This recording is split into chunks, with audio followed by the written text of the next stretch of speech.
প্রচন্ড রোদ বাহিরে। এখন লাচ্ছি বানাবো সবার জন্য, বাসার সবার জন্য লাচ্ছি বানাবো। বাইরে প্রচন্ড রোদ, গরম। এখন সবার জন্য লাচ্ছি বানাবো। আগেরটা আমি রুটি দিয়ে দই দিয়ে খাই আনি, তারপর বানাবো।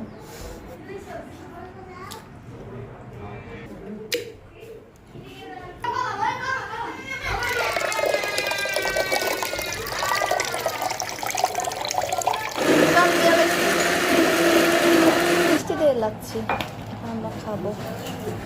দই তো আসছে না, ঠান্ডা হইব না। বই এগুলো বাচ্চাকে খেলনা কাপের ভিতরে বাচ্চা করে দিচ্ছি। অসাধারণ লাচ্ছি বানিয়েছে মাহানুর। আমরা খেলাম, আলহামদুলিল্লাহ, অসংখ্য ধন্যবাদ। আর ভাই কি করলেন? ওই অল্প একটু দিছ তো শেষ হয়ে গেছে। অল্প একটু বলে দিছি, আল্লাহ কি করে চলে গেছে আর দেখো এটা বলে কথা। আর ওই দেখো কাছে ভাইয়ের অবস্থা দেখলে আলহামদুলিল্লাহ।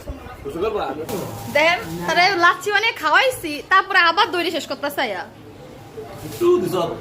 কি কয় এক গ্লাস লাচ্ছি দিছে না আমি। আর আমার দেন দিয়ে নিয়ে আসেন, আমিও খাবো। যে আমার ভাবি দিয়ে আনছে খেজুর খাইলে। বিসমিল্লাহ। এটা বাইক হচ্ছিল ভিতর লোকেরা।